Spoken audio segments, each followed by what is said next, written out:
AI is going to demonetize, democratize, and profoundly disrupt the coaching industry.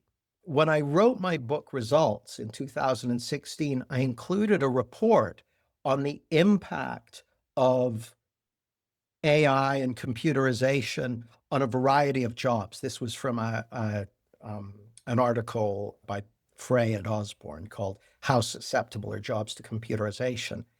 And what it looked like then was that some jobs were relatively easy to codify, like bookkeeping, accountancy, modeling, believe it or not, real estate sales, and so on. Whereas other things like coaching, therapy, clergy, that sort of thing, were much more difficult to codify. And I was half right about that.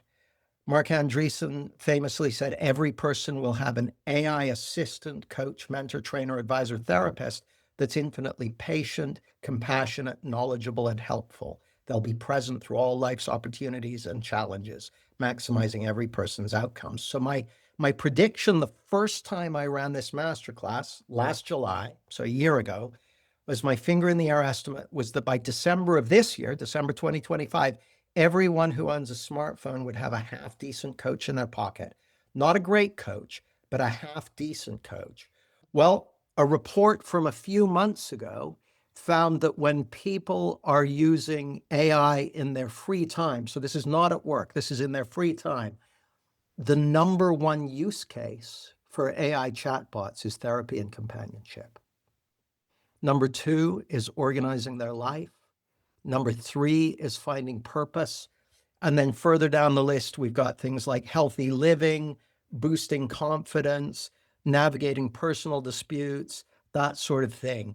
So what we're seeing is that I was actually, my prediction was much less aggressive than it should have been. It's happened a lot faster because, and it's so interesting, you know, we're getting all kinds of qualitative feedback from people saying, for instance, that they're getting better results from the chatbot than they did from their therapist, or that because of here's the funny thing. Convenience is one of the most powerful forces for human beings. The convenience of having a coach or therapist or change worker who's available whenever you want to talk to them, who's not going to judge you, all that sort of thing. People are going to go for that. And that was my prediction, and it's turning out to be relatively on point.